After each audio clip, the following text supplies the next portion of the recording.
कविता थी उठो धरा के अमर सपूतो, उसका पठन किया था। आज हम हमारा 5वां पाठ है सवाल बाल मन के जवाब डॉक्टर कलाम के। હવે વિદ્યાર્થી મિત્રો આ પાઠની અંદર આપણે બાળકો અને અબ્દુલ કલામ વચ્ચે જે પ્રશ્નોત્તરી થાય છે એ આપણે પાઠની અંદર જોવાનું છે। બરાબર, જે બાળકો છે એમને જુદા જુદા પ્રશ્નો કરે છે અને પ્રશ્નોના જવાબ એ ડૉક્ટર અબ્દુલ કલામ આપે છે। હવે જો વિદ્યાર્થી મિત્રો આ પાઠનો પ્રકાર છે સાક્ષાત્કાર। બરાબર, તો આપણે એના વિશે થોડી માહિતી મેળવી લઈએ કે સાક્ષાત્કાર કોને કહેવાય। એક નિશ્ચિત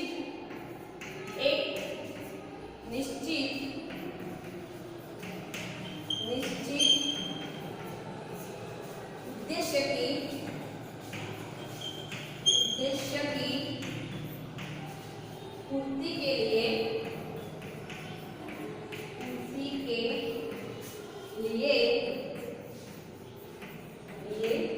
आयोजित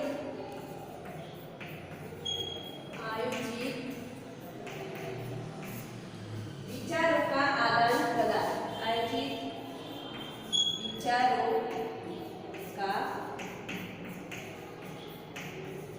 आदान प्रदान। बराबर, શું કહે છે? એક નિશ્ચિત ઉદ્દેશ્ય की पूर्ति के लिए, બરાબર, કે જે ઉદ્દેશ્ય માટે બધા ભેગા થયા છે અને એકબીજાના વિચારો રજૂ કરે છે અને આદાન પ્રદાન, એકબીજાના વિચારો એકબીજા સમક્ષ રજૂ કરે છે એને આપણે શું કહીએ છીએ? સાક્ષાત્કાર। બરાબર, साक्षात्कार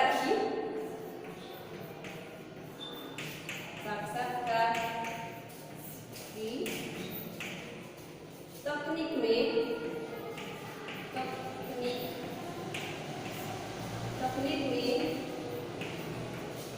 साक्षात्कार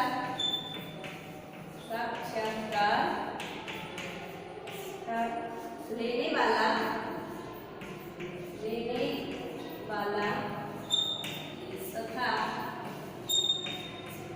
तथा आवेदक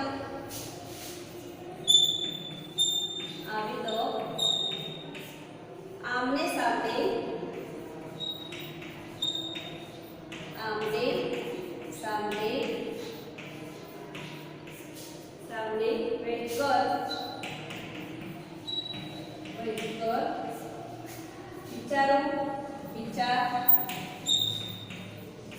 विचार विमर्श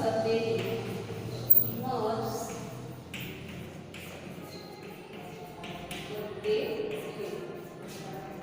बराबर, अच्छी घटनाओं का अवलोकन,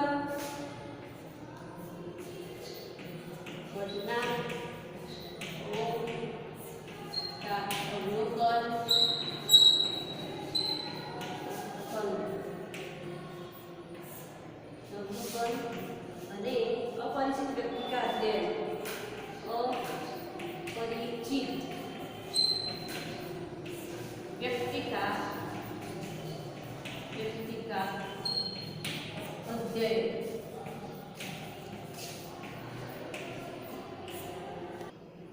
अपरिचित व्यक्ति का अध्ययन। बराबर, હવે જો વિદ્યાર્થી મિત્રો આની અંદર શું કહેવા માંગે છે, જે આપણો પાઠ છે એની અંદર આપણે જોયું કે એક નિશ્ચિત ઉદ્દેશ્ય की पूर्ति के लिए आयोजित विचारों का आदान प्रदान, એટલે આની અંદર જે ડોક્ટર અબ્દુલ કલામ અને બાળકો વચ્ચે જે આદાન પ્રદાનની ક્રિયા થાય, પ્રશ્નોત્તરી ક્રિયા થાય છે, બરાબર, એ એક પ્રકારનો સાક્ષાત્કાર છે। વ્યક્તિ સમક્ષ બેઠો હોય છે અને પ્રશ્નોત્તરી કરવામાં આવે છે એને સાક્ષાત્કાર કહેવામાં આવે છે। બરાબર, અને એ આપે છે આવેદક આમને સામને બેઠકર વિચાર વિમર્શ કરતે हैं। બરાબર, જે બંને વ્યક્તિઓ જેને પ્રશ્નોત્તરી કરવામાં આવે છે અને જે સામેથી જવાબ આપે છે એ બંને આમને સામે બેઠા હોય છે અને એ રીતે આદાન પ્રદાન, પોતાના વિચારોનું આદાન પ્રદાન થતું હોય છે। બરાબર, તો સાક્ષાત્કાર એટલે કે સામે બેસીને જે આદાન પ્રદાનની ક્રિયા કરવામાં આવે છે એને સાક્ષાત્કાર કહેવામાં આવે છે।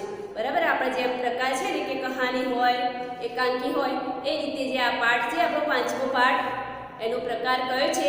સાક્ષાત્કાર। હવે વિદ્યાર્થી મિત્રો આજે આ પાઠ છે આપણે વિસ્તારથી અહીંયા જોઈએ। प्रश्नोत्तर शैली में प्रस्तुत यह साक्षात्कार डॉक्टर अबुल पाकिर जैनालाब्दीन अब्दुल कलाम से बच्चों के बातचीत पर आधारित है।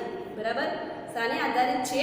જે ડૉક્ટર અબ્દુલ કલામ છે એ અને બાળકો વચ્ચે જે વાતચીત થાય છે એના ઉપર। यह बातचीत तब संपन्न हुई थी जब डॉक्टर कलाम राष्ट्रपति पद पर आसीन थे। आ चर्चा क्यारे थई थी? ज्यारे जे डॉक्टर अब्दुल कलाम छे ए राष्ट्रपति पद पर हता। वे बच्चों की जिज्ञासाओं का तुरंत उत्तर देने के लिए सदैव तत्पर रहते थे। અને જે ડૉક્ટર કલામ હતા એ બાળકની જે જિજ્ઞાસાઓ છે એમની ઉત્સુકતાઓ છે પ્રશ્નોત્તરી કરવાની એના જવાબો આપવા માટે તત્પર એટલે કે તૈયાર હતા। હવે જોઈએ પાઠની અંદર એ પ્રશ્નકર્તા છે બાળકો, બરાબર। પ્રશ્નકર્તા આર અરવિંદ, કક્ષા 3, સેટ મેડ સ્કૂલ, ચેન્નઈ। હવે કયા ધોરણના છોકરાઓ છે? આ ત્રીજા ધોરણના, બરાબર, અને ચેન્નઈ સ્કૂલના। क्या आप अपने बचपन की कोई यादगार घटना हमें सुना सकते हैं? डॉक्टर कलाम। कक्षा 5वीं के मेरे शिक्षक श्री शिव सुब्रमण्य अय्यर, बराबर। जे अब्दुल कलाम છે એ જ્યારે 5મા ધોરણમાં ભણતા હતા એ પ્રસંગે બાળકો આગળ રજૂ કરે છે અને એમના શિક્ષક કોણ હતા? શ્રી શિવ સુબ્રમણ્ય અય્યર, બરાબર। એમણે જે પ્રસંગ હતો એ એમને હજુ પણ યાદ છે અને રજૂ કરે છે। एक दिन कक्षा में वे हमें यह बता रहे थे कि कोई पक्षी कैसे उड़ता है, बराबर। नाना જ્યારે 5મા ધોરણના બાળકો કેટલા નાના હોય ત્યારે એમના જે શિક્ષક હતા એ એમને એવું સમજાવવા માંગતા હતા કે કોઈ પક્ષી કેવી રીતે ઉડે છે, બરાબર। એટલે એમણે શું સમજાવે છે? જો उन्होंने हमें रामेश्वरम के समुद्र तट पर ले जाकर इसका जीवंत उदाहरण दिया। એમને બાળકોને શું સમજાવવું હતું કે કોઈ પક્ષી કેવી રીતે ઉડે છે? તો એણે એ સમજાવવા માટે ક્યાં લઈ ગયા એમને? રામેશ્વરમ દરિયા કિનારે, એ આપે છે તટ, તો કિનારા।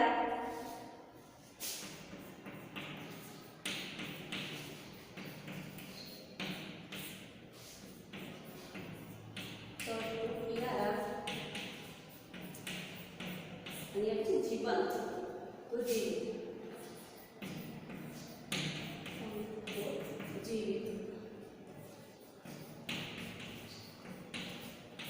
બરાબર। એમને શું સમજાવવું હતું કે કોઈ પક્ષી કેવી રીતે ઉડે છે એ બતાવવા માટે એમને ક્યાં લઈ ગયા? સમુદ્ર કિનારે। वह ऐसी यादगार घटना थी जो मेरे मन मस्तिष्क में हमेशा के लिए बैठ गई। અને એ ઘટના એવી હતી, બરાબર। આપણે જોઈએ છીએ ઘણીવાર વાંચેલું હોય તો આપણે ભૂલી જઈએ છીએ, પરંતુ આપણે જ્યારે પ્રત્યક્ષ જોયેલું હોય છે તો આપણને વર્ષો સુધી યાદ રહે છે। તો એમણે પણ શું કર્યું?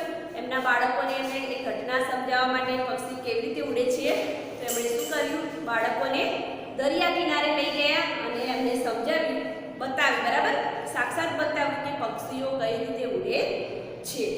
અહીંયા છે યાદગાર કે અવિસ્મરણીય, બરાબર।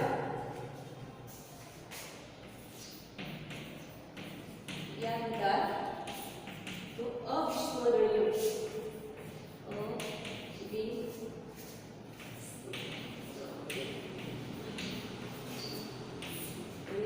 मस्तिष्क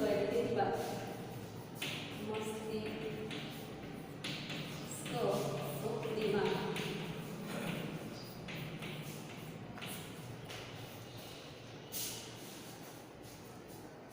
वह ऐसी यादगार घटना थी जो मेरे मन मस्तिष्क में हमेशा के लिए बैठ गई। इसी से मुझे आगे विज्ञान पढ़ने की प्रेरणा मिली। एना ज लीधे के जे विज्ञान ए वैज्ञानिक शाना लीधे बन्या छे?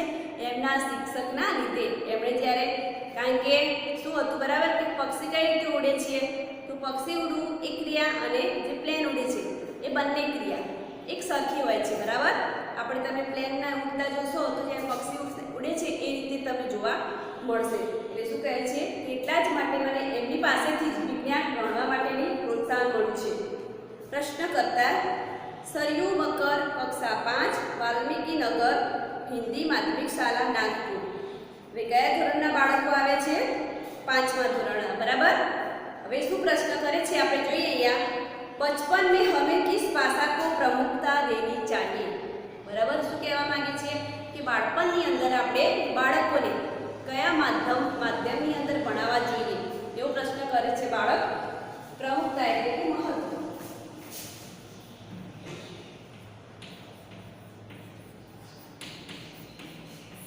મહત્વ,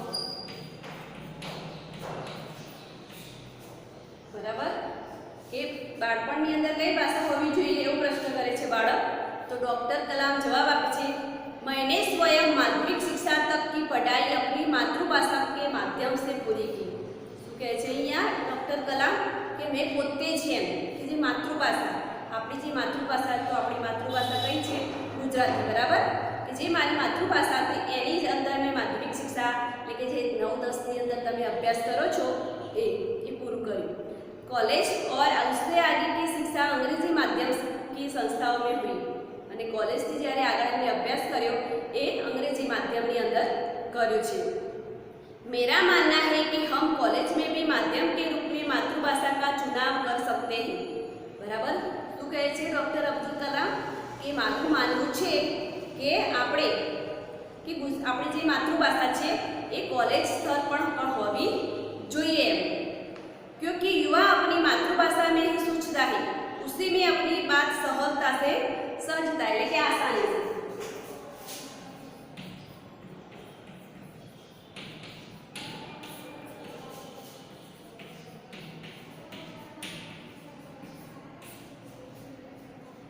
सहजता से कहने में सक्षम होता है।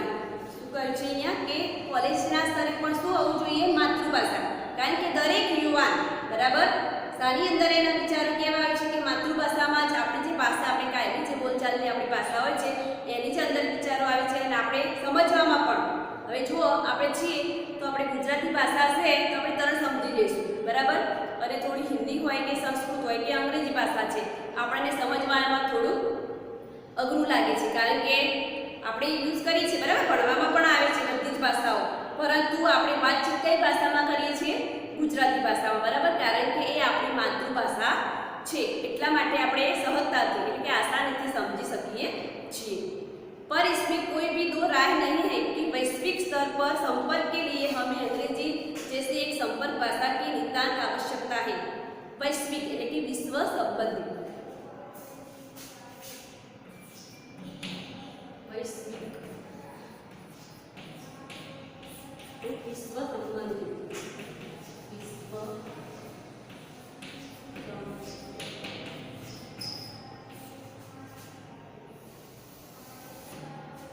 શું કહે છે અહીંયા કે વૈશ્વિક કે વિશ્વ લેવલે આપણે કઈ ભાષા સંપર્ક માટે, બરાબર, સંપર્ક એટલે કે આપણે બહાર ક્યાંક જઈએ, બરાબર, અત્યારે આપણે અહીંયા માતૃભાષા છે પરંતુ આઉટ સ્ટેટમાં તમે જાઓ તો ત્યાં હિન્દી ભાષા હોય છે, બરાબર, એ આપણે ગુજરાતી ભાષા બોલીએ તો એ લોકો સમજી ના શકે, તો એટલે અહીંયા શું કહેવા માંગે છે કે આપણે જે ભણીએ છીએ એ માતૃભાષામાં જે આપણી માતૃભાષા છે એવું નથી, દરેકની માતૃભાષા અલગ અલગ, જો હિન્દી ભાષી હોય તો એમની માતૃભાષા હિન્દી હોય, જેમ આપણી ગુજરાતી છે એમ, બરાબર, તો એ લોકો હિન્દી સરળતાથી સમજી શકે છે।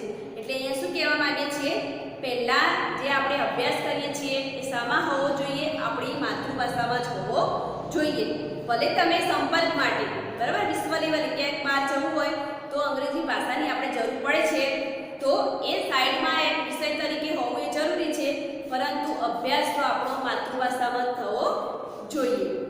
એટલે શું કહે છે અહીંયા, સંपर्क के लिए हमें अंग्रेजी जैसी एक संपर्क भाषा की नितांत એટલે કે અત્યંત આવશ્યકતા है, બરાબર, બહાર ક્યાંક જઈએ તો આપણે અંગ્રેજી ભાષાની પણ જરૂર પડે છે। એટલે અહીંયા શું કહેવા માંગે છે, શું જવાબ આપ્યો આપણે કે સંપર્ક માટે આપણે અત્યારે જોઈએ છીએ તમે ગુજરાતી માધ્યમમાં ભણો છો, બરાબર, પરંતુ સામાન્ય અંગ્રેજી ભાષા તો તમે જાણો છો, કારણ કે તમારે અભ્યાસની અંદર અંગ્રેજી વિષય આવે છે, દરેક ભાષા છે આપણી, હિન્દી, અંગ્રેજી, સંસ્કૃત, બરાબર, પરંતુ બીજા દરેક વિષય કઈ ભાષામાં તમને ભણાવવામાં આવે છે? ગુજરાતી માધ્યમમાં। શા માટે? કારણ કે એ આપણી માતૃભાષા છે એટલે તમે એને સરળતાથી સમજી શકો, બરાબર। એટલે શું કહેવા માંગે છે કે આપણો અભ્યાસ તો કઈ ભાષામાં થવો જોઈએ?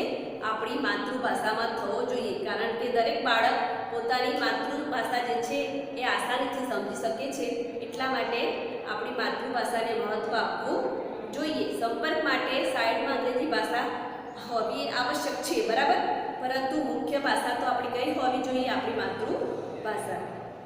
હવે આગળનો પ્રશ્ન જોઈએ, પ્રશ્નકર્તા હર્ષ પટેલ, કક્ષા 5, ચંદુલાલ વિદ્યા મંદિર, મુંબઈ। હવે આ બાળક 5મા ધોરણના બાળકો પ્રશ્ન કરે છે, यदि हम आपकी तरह बनना चाहे तो हमें क्या करना चाहिए? જો બાળકે કેટલો મહત્વનો પ્રશ્ન કરે છે અહીંયા કે અમારે પણ તમારા જેમ બનવું છે, બરાબર. એક વૈજ્ઞાનિક, સારા વૈજ્ઞાનિક શું હતા? ડૉક્ટર અબ્દુલ કલામ એક સારા વૈજ્ઞાનિક પણ હતા અને રાષ્ટ્રપતિ પણ હતા. હવે જુઓ, આ બાળકો 5મા ધોરણના છે, છતાં એમના વિચારો કેટલા ઊંચા છે. શું કહે છે કે અમારે તમારા જેવું જો બનવું હોય તો શું કરવું પડશે? डॉक्टर कलाम हमें जवाब आपे छे, जब आप युवा अवस्था में कदम रखें तभी आपको जीवन में लक्ष्य निर्धारित कर लेना होगा. જ્યારે તમે યુવા એટલે કે ભણીને થોડા આગળ વધો ત્યારે આપણે તમે પહેલાં નાના ધોરણોમાં ભણો છો ત્યાં સુધી બરાબર છે, પરંતુ તમે 7મા 8મા ધોરણમાં આવો ત્યારે તમારું ધ્યેય કે તમારે શું બનવાની ઈચ્છા છે એ તમારું ધ્યેય નક્કી કરી લેવાનું કે તમારે ડૉક્ટર બનવું છે, એન્જિનિયર કે વકીલ, બરાબર. કારણ કે ધ્યેય નક્કી ના કરો તો એ કોઈ પણ જે કામ છે એમાં આપણને સફળતા મળતી નથી, બરાબર. ભણવાના તો છો જ, આગળ ભણી જશો, પરંતુ આપણું જો ધ્યેય નક્કી હશે તો તમને એની અંદર ચોક્કસ સફળતા મળશે. એટલે તમારે શું બનવું છે એ પહેલાં તમારે ધ્યેય નક્કી કરી લેવાનું અને એ તરફ અભ્યાસ શરૂ કરી દેવાનો. હંમેશા કુછ બડા સોચો. શું કહે છે? વિચારો હંમેશા કેવા રાખવાના છે? ઊંચા. जैसे ही यह अनुभूति हो कि आप आखिर बनना क्या चाहते हैं तभी से उस दिशा में प्रयास और श्रम प्रारंभ कर दो.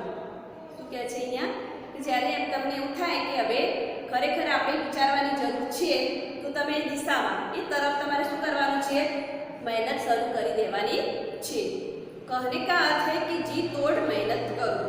અહીંયા છે जी तोड़ मेहनत करना, तो बहुत मेहनत करना ઉનાળો છે, બરાબર.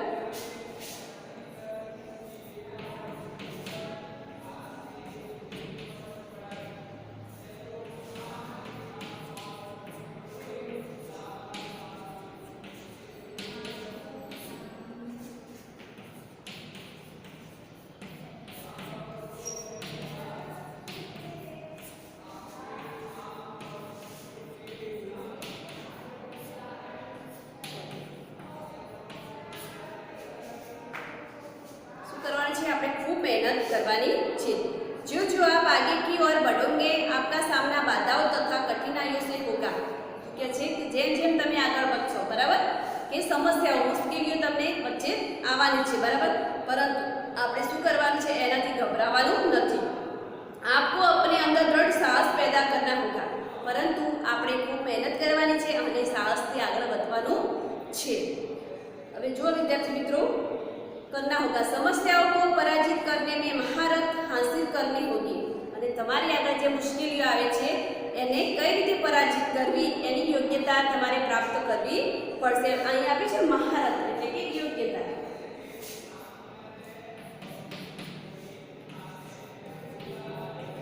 મહારત, યોગ્યતા.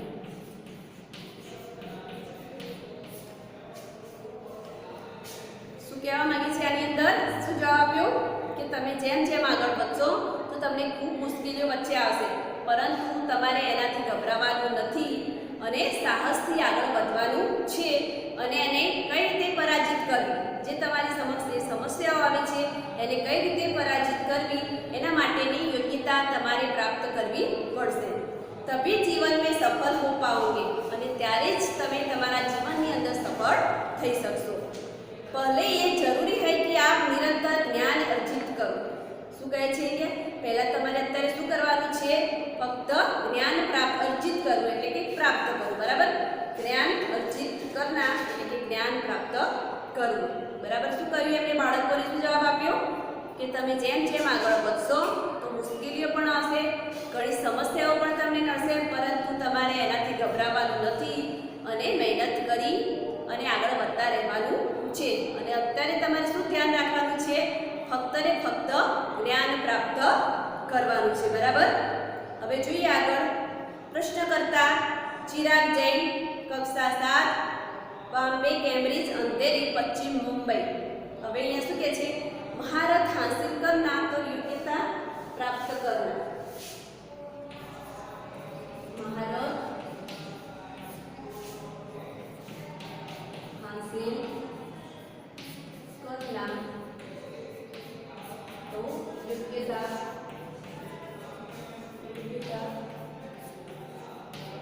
प्राप्त करना.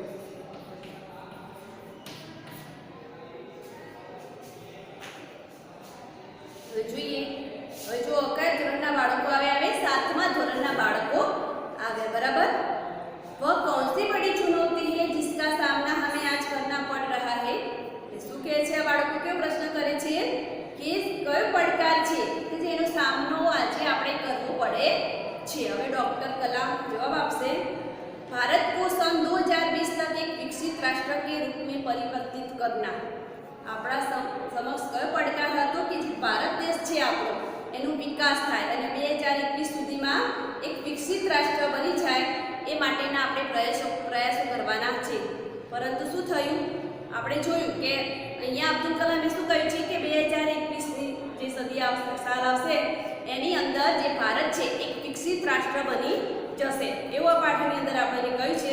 પરંતુ શું થયું, આપણા સમક્ષ એક આ કોરોના મહામારીના કારણે આપણે આગળ આપણા દેશનો વિકાસ કરી શક્યા નથી। આપણે જોઈએ છીએ આ 2 વર્ષથી તમે લોકો પણ ઘરે બેઠા અભ્યાસ કરો છો, બરાબર, અને નોકરી ધંધા જે મોટા ધંધા ચાલતા એમાં પણ ઘણા નુકસાન થયા છે, બરાબર। એટલે જે આપણે 2021ની સાલની અંદર વિકસિત રાષ્ટ્ર ભારતને બનાવવાનું હતું એની જગ્યાએ શું થયું આપણે કે આપણે એટલા પાછળ રહી ગયા છે।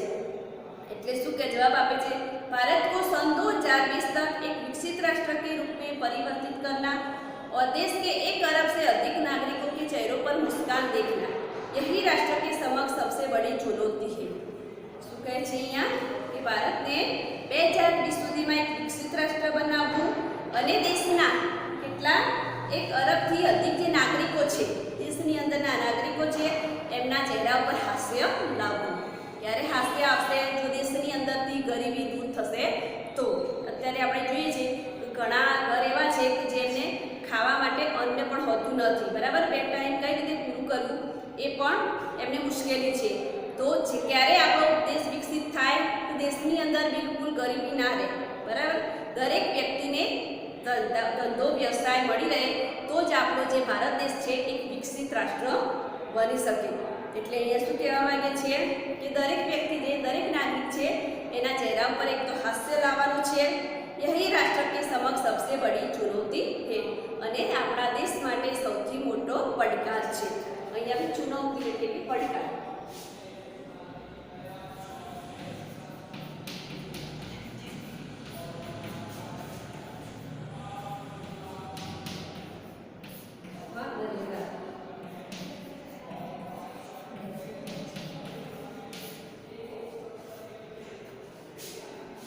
પ્રશ્નકર્તા હર્ષ ચાંડક, કક્ષા 7, બરાબર। હવે આ પણ 7મા ધોરણના વિદ્યાર્થીઓ છીએ। डॉक्टर एस राधाकृष्ण विद्यालय मलाड मुंबई। आपकी दृष्टि में साहस की परिभाषा क्या है। શું પ્રશ્ન પૂછે છે બાળકો કે તમારી દ્રષ્ટિએ સાહસની પરિભાષા કોને, પરિભાષા એટલે કે વ્યાખ્યા કોને કહેવામાં આવે છે। એટલે હવે જો ડોક્ટર કલામ જવાબ આપશે, अपनी जान की परवाह किए बिना दूसरों को संकट या आपदा से बचाना ही साहस है। बराबर, આપણા જીવ, બરાબર, આપણા જે પણ પરવાહ નથી કરવાની, આપણી એમ છે પરવાહ એટલે કે ચિંતા।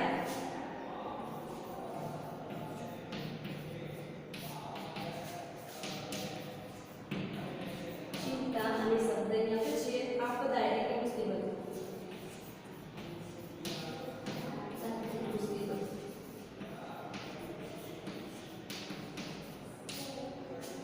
કહેવા માંગે છે આની અંદર કે તમારા જીવની ચિંતા કર્યા વગર જે બીજા છે એમને મુશ્કેલીની અંદરથી બચાવવું એ જ સાહસ છે। બરાબર, કોને સાહસ કહ્યું છે આપણે કે પોતાના જીવની ચિંતા કર્યા વગર બીજાને મુશ્કેલીની અંદરથી બચાવવું એ જ સાહસ છે। હવે વિદ્યાર્થી મિત્રો આગળ જે પ્રશ્ન છે, પ્રશ્નકર્તા તરુણ પટેલ, કક્ષા 8, સ્વામિનારાયણ ઇન્ડિપેન્ડન્ટ સ્કૂલ, લંડન। બરાબર, હવે કયા ધોરણના બાળકો આવે છે? 8મા ધોરણના બાળકો અહીંયા આવે છે। હવે શું પ્રશ્ન કરે છે આપણે જોઈએ અહીંયા, हम प्रवासी भारतीय मातृभूमि के प्रति गर्व की भावना कैसे विकसित करें। શું કહેવા માંગે છે, જે આ છે બધા દૂર દૂરના છે એટલે કે આપણે ભારતીય એના પ્રત્યે ગર્વની ભાવના કઈ રીતે વ્યક્ત કરી શકીએ। તો જવાબ આપે છે, भारतीय मूल का कोई भी व्यक्ति एक बृहद भारतीय परिवार का अभिन्न अंग है। बराबर, कि જે ભારતીય મૂળનું જે કોઈ પણ વ્યક્તિ જે છે એ મહાન ભારતીય પરિવારનો એક અભિન્ન અંગ છે. ભારતનો કોઈ પણ સભ્ય હોય એ શું છે, એક પરિવારનો સભ્ય છે, બરાબર. એ ગમે તે રાજ્યની અંદરથી આવતો હોય. और उसे हमारे देश की सांस्कृतिक विरासत पर गर्व है અને એને આપણો જે सांस्कृतिक वारसो છે એના પર गर्व હોવો જોઈએ.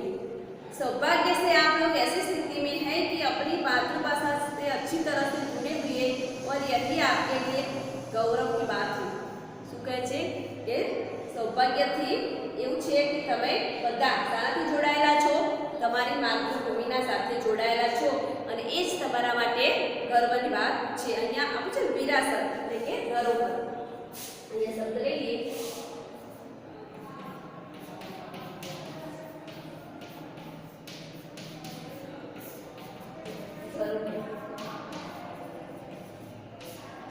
શબ્દ તો અહીંયા કે બૃહદ એટલે મહાન.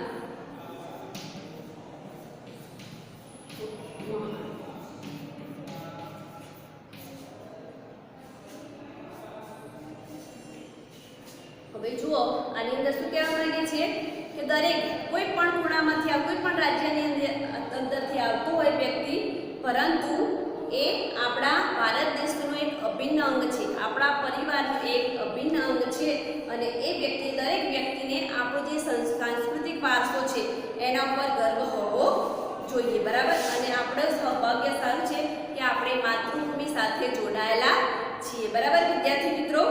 હવે જુઓ આ પાઠ છે કે આપણે આટલા સુધી રાખીએ છીએ. આગળનો પાઠ આપણે નેક્સ્ટ વિડીયોમાં જોઈશું. Thank you.